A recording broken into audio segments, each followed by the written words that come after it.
Bonjour à tous et à toutes, je suis ravie de vous retrouver aujourd'hui en vidéo pour vous présenter mon book haul pour le mois d'avril. Comme vous allez le voir, il est plutôt moins conséquent que ceux des mois précédents, même s'il y a quand même pas mal de petites choses. Donc voilà, du coup je vais vous présenter tout ça. Je vais commencer donc comme d'habitude par les réceptions. Ce mois-ci il y en a eu assez peu et c'est pas plus mal vu tout le retard que j'avais sur mes services presse. Donc voilà, ça m'a permis un peu de rattraper tout ça sur le mois d'avril.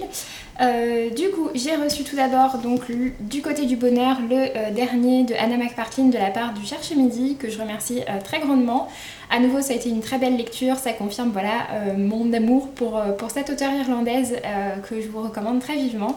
Et en plus de ça, donc j'ai eu la surprise de recevoir une petite carte à l'effigie du roman et qui est dédicacée par Anna McPartlin à mon nom. Et voilà, c'était une belle attention et j'en suis vraiment très contente. Donc voilà, un très grand merci. Et donc ce roman-ci, je vous en parle dans mon deuxième point lecture du mois d'avril si vous voulez aller voir mon avis dessus. Ensuite, j'ai reçu à la fin du mois Nouvelle d'ado de donc, le prix Clara qui est publié aux éditions d'Héloïse d'Ormesson, donc c'est le dernier, donc l'édition 2017.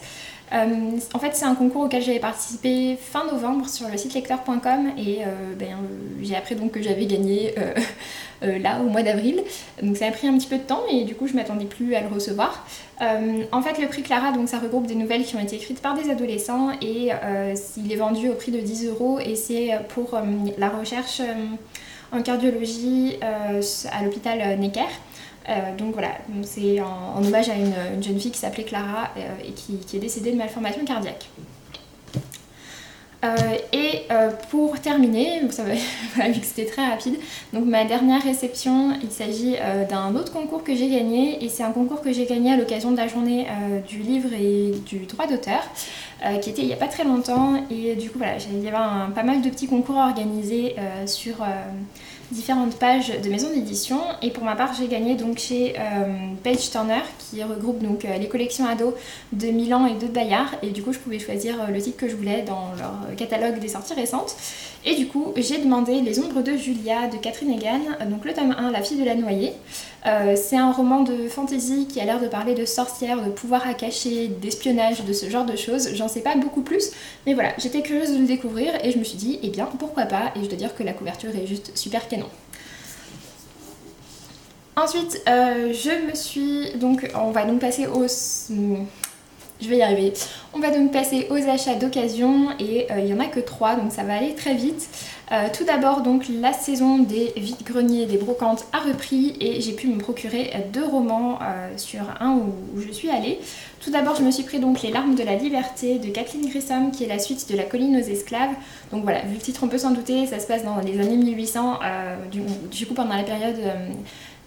la fin plutôt de l'esclavagisme. Donc voilà, j'ai pas encore lu La colline aux esclaves, mais c'est un roman qui me tente beaucoup et je sais déjà qu'il me plaira.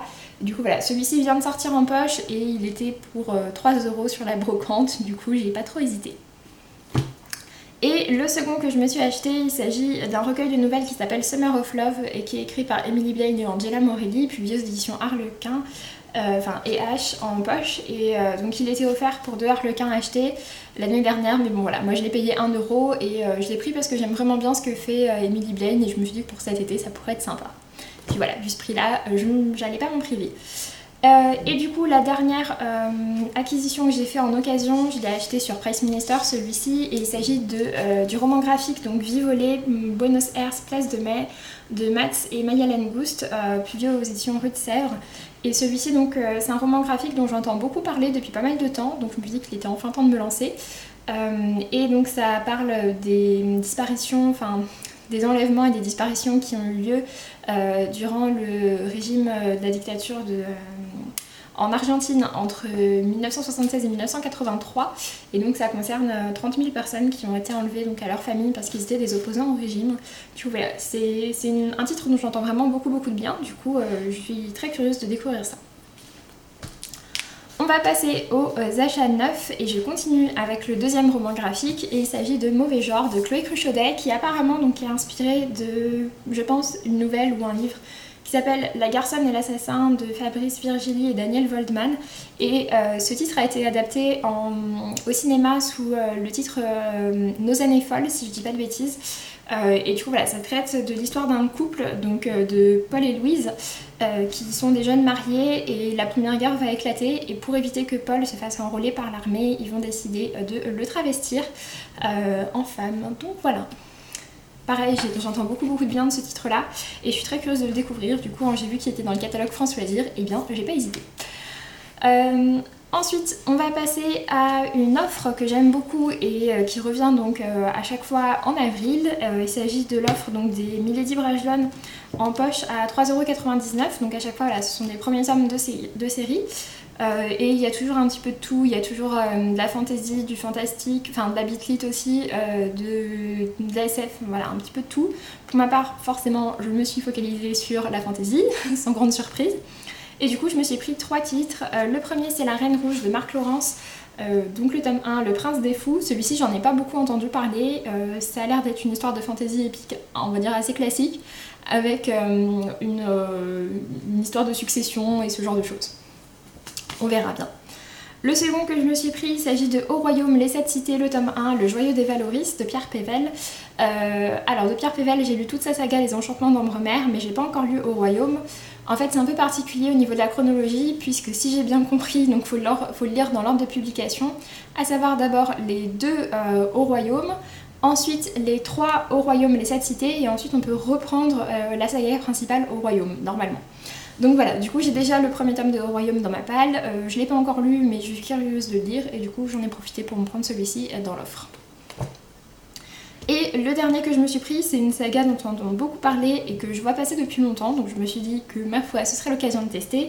Et il s'agit de la saga Cavalier Vert de Kristen Britain.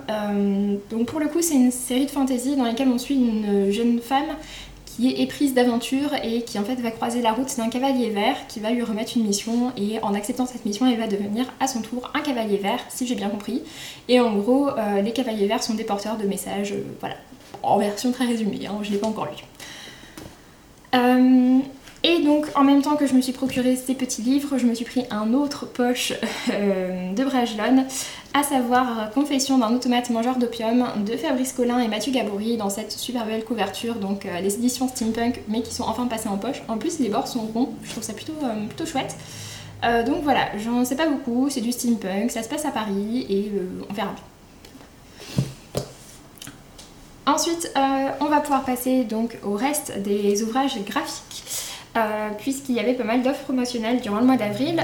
Tout d'abord, ça c'est encore en cours, notamment à la FNAC. Il y a des lots qui comprennent en fait les tomes 1 et tomes 2 de séries de manga assez connus et donc c'est vendu pour le prix en fait du tome 1 seulement, donc voilà. Et du coup je me suis procuré comme ça A Silent Voice et du coup j'ai payé 6,60 € pour les 2 tomes. Je suis pas forcément super branchée manga mais je me suis dit qu'à ce prix là eh bien j'allais découvrir et qu'au pire des cas vu que ma petite soeur aime beaucoup les mangas et eh bien ça finirait chez elle. Ensuite, donc pour le reste, il s'agit de l'offre des 48 heures de la BD. Je vous ai fait une vidéo complètement consacrée à cette offre promotionnelle. Du coup, je vous invite à aller voir ça et dans laquelle je vous donne mon avis sur tous les titres que je me suis procurés. Et du coup, donc les 48 heures de la BD, ça se passe sur 48 heures, sur le premier week-end d'avril. Et il y a une sélection d'ouvrages graphiques, en général des tomes 1, qui sont au prix de 2 €. Donc voilà. Et du coup, pour ma part, je m'étais procuré donc le tome 1 de Platinum End de Tsugumi Ohba et Takeshi Obata. Je me suis procuré également le tome 1 de To Your Eternity de Yoshitoki Oima, donc la même que A Silent Voice. Et au niveau des BD, je me suis pris donc le tome 1 du Monde de Milo de Masano et Ferreira. Le tome 1 des Enfants de la Résistance, Premières Actions de Benoît Hers et Vincent Dugommier, celui-ci je l'ai vraiment beaucoup aimé. Je me suis également procuré le tome 1 de Franck, de Brice Cossu et Olivier Boquet, donc le tome 1, le début du commencement. Je me suis aussi procuré donc Pilot, le tome 1, T'es sérieux de Julien Mariol, mais celui-ci je l'ai pas beaucoup aimé. Je me suis également procuré le tome 1 de la série À Cheval, donc Ipipikura, de Elle Dufresnay et Miss Prickly. Et également le tome 4, puisque c'était le tome 4 qui était dans l'offre, du Voyage extraordinaire de Filippi et Camboni. Et pour le coup, celui-ci, en fait, c'est une saga plutôt steampunk, mais il y a 2 arcs différents, du coup voilà, on peut commencer avec le tome 4. Donc sur ce, j'en ai donc fini avec cette vidéo, j'espère qu'elle vous aura plu, que je vous aurai donné envie peut-être de découvrir certains de ces romans. N'hésitez pas à me dire si vous en avez déjà lu et à me donner votre avis. Et puis donc pour ma part, je vous laisse et je vous dis à très bientôt et je vous souhaite de belles lectures. À bientôt.